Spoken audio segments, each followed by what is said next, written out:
to the interview with Jim Crawford in the Calumet Coliseum in wonderful downtown Calumet.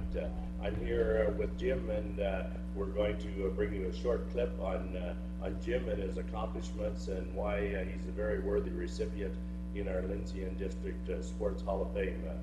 Welcome, Jim, and congratulations. And what does it mean to you, Jim, to be inducted into our Lindsay and District Sports Hall of Fame? Well, thanks a lot, Pat. And to begin with, I was probably shocked. I remember the phone call. We had a hard time getting together there, and I think I talked to your brother originally. But yeah, I was shocked. I mean, it was the last thing on my mind. I was wondering why was somebody from Lindsay calling me up, So it was a shock, but what I thought about it, I thought it was quite an honor. And I see the people in it, and it's definitely an honor to be in it. Thanks, Jim.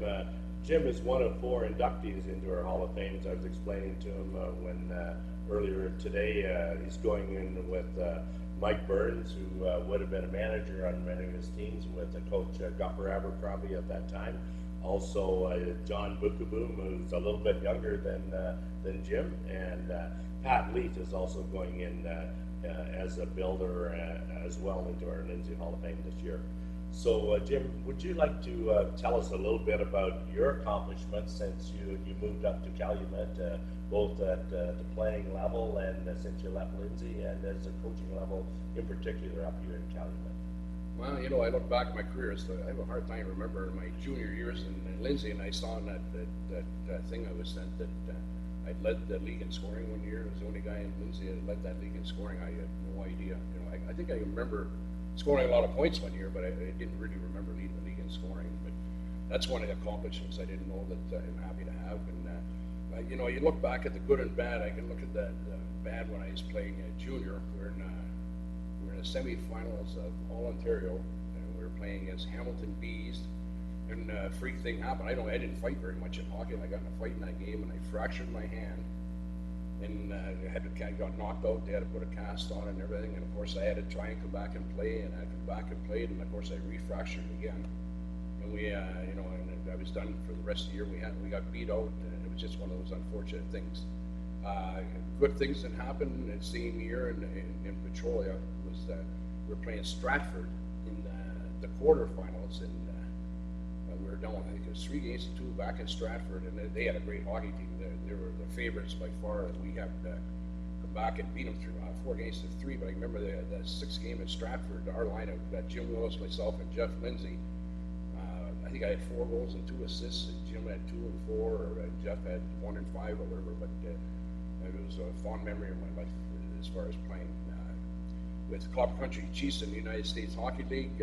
Another downer was I was leading the league in scoring in 1975. We're playing in Marquette. And I was penalty killing. I reached out, and a guy slashed me and busted my arm here. In fact, I still got the pin in from when it happened. And that put me out for the rest of the year, and that was very, very disappointment.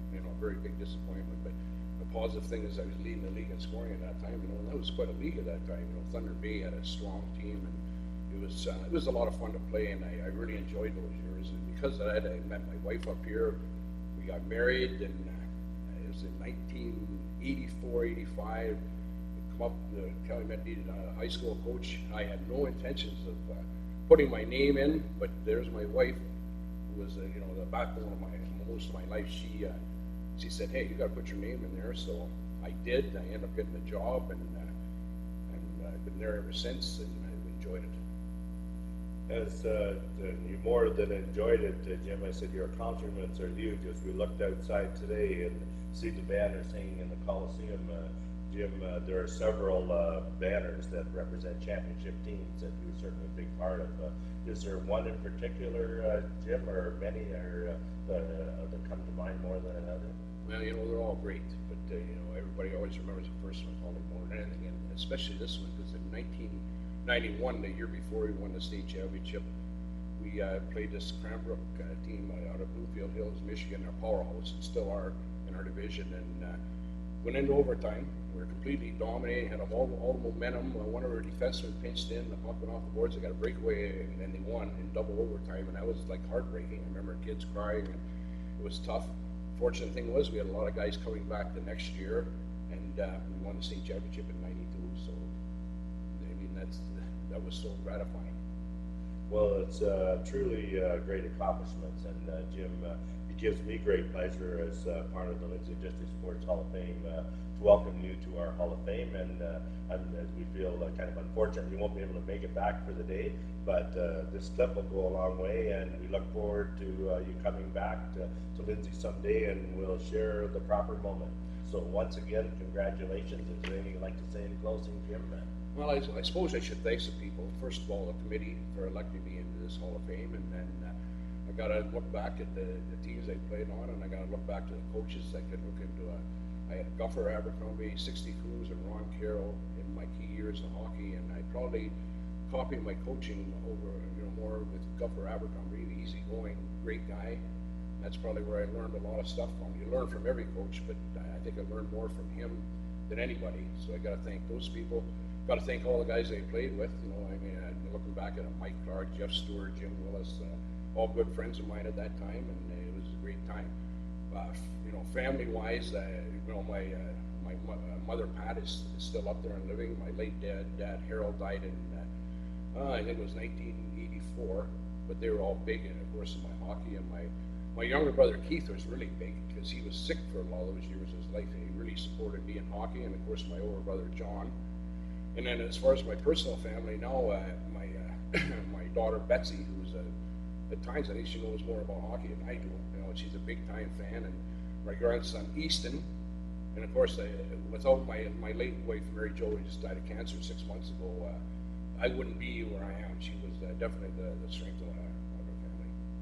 Well, thanks very much for taking time out of your very busy life, Jim, and sharing this moment with us, and the wonderful memories you have of hockey fun, both sides of the border. And once again, congratulations, Jim. Thanks a lot, Don.